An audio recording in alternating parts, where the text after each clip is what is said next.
Hello and welcome to Patki hospital Kolhapur. Pregnancy में होने वाला डायबिटीज़ यानी जेस्टेशनल डायबिटीज़ मेलाइटिस GDM, इस टॉपिक पे आज हम डिस्कशन करने जा रहे हैं। अगर प्रेगनेंसी से पहले आपकी ब्लड शुगर बिल्कुल भी नॉर्मल थी लेकिन प्रेगनेंसी के दरमियान वो शुगर बढ़ गई है तो इसका मतलब आपको GDM यानी जेस्टेशनल डायबिटीज़ है। ये पहचानने के लिए एक बिल्कुल सिंपल टेस्ट है जिसे हम ओबेसिटी कहते हैं। प्रेगनेंसी में आप ये कभी भी कर सकते हैं, लेकिन 4th या 5th या 6th मंथ में आपके केस के हिसाब से आपके डॉक्टर आपको वो करने के लिए कहेंगे। ये टेस्ट में आपको एक 75 ग्राम शुगर का सैशेट दिया जाता है। हाफ बॉटल वाटर में उसे आपको घोल के वो मीठा शरबत तैयार करना है। किसी भी दिन ब्रेकफास्ट या लंच के बाद वो पूरा शरबत आपको पीना है और ठीक 2 घंटों के बाद ब्लड शुगर चेक करना है। अगर उसकी वैल्यू 120 से कम है तो इसका मतलब आप बिल्कुल ठीक हैं, आपके ब्लड शुगर्स बिल्कुल अच्छे हैं।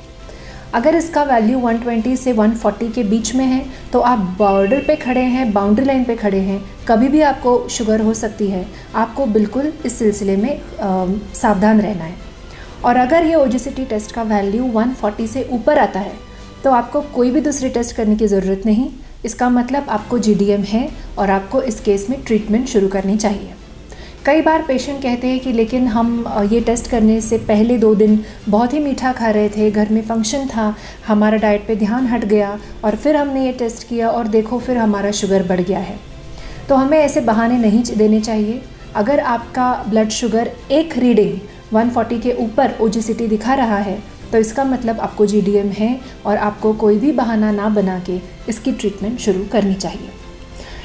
इस तरह का 140 के ऊपर का रीडिंग देखने के बाद आपके डॉक्टर आपको कई सारे लाइफस्टाइल मॉडिफिकेशंस बताएंगे। डेली 40 मिनट्स कोई भी आप फिज़िकल एक्टिविटी कर सकते हैं, लेकिन अगर आपको स्ट्रिक्ट बेड रेस्ट कहा गया है तो आप ये नहीं कर सकते। इसके साथ साथ आपको शुगर, गुड़ और हनी जैसे कोई भी स्वीटनर्स अवॉइड करने हैं। इसके साथ साथ आपको हाई ग्लाइसेमिक इंडेक्स वाली जो भी चीज़ें होती हैं जैसे बेकरी प्रोडक्ट्स हो या स्वीट्स हो, डेजर्ट्स हो, आइसक्रीम हो, ये सब कुछ आपको अवॉइड करना है।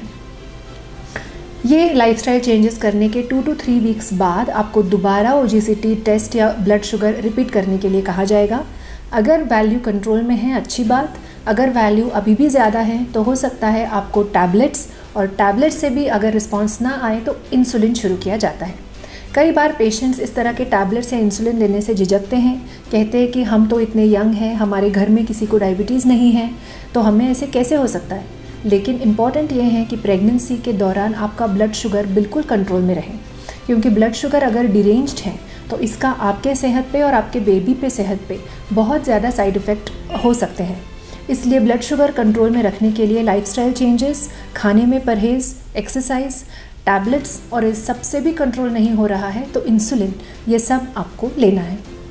अगर आप इंसुलिन ले रहे हैं तो हो सकता है आपके डॉक्टर आपको जल्दी डिलीवरी की सलाह दे। इंसुलिन लेने वाले मदर्स को 36 या 37th वीक में ही डिलीवरी करने की सलाह दी जाती है। ये डायबिटीज़ सिर्फ प्रेगनेंसी तक ही सीमित रहता है। डिलीवरी होने के बाद धीरे धीरे आपकी ब्लड शुगर बिल्कुल नॉर्मल हो जाएगी। इसलिए इस बात का टेंशन लेने की ज़रूरत नहीं कि अब मुझे इंसुलिन लेने के लिए कहा गया है, क्या ज़िंदगी भर मुझे इंसुलिन लेना पड़ेगा?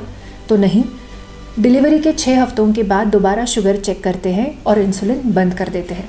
लेकिन आपको ये ध्यान में रखना चाहिए कि जिन औरतों को प्रेगनेंसी में GDM होता है उनको अपनी ज़िंदगी में आगे जाके 40-45 की उम्र के बाद शुगर होने की चांसेस बहुत हाई हैं। इसलिए प्रेगनेंसी डिलीवरी ख़त्म होने पे भी आपको आपके लाइफस्टाइल का ध्यान बिल्कुल स्ट्रिक्टली लेना है। इस सिलसिले में आपके मन में कोई डाउट हो तो मुझे नीचे कमेंट सेक्शन में ज़रूर पूछें। Thank you.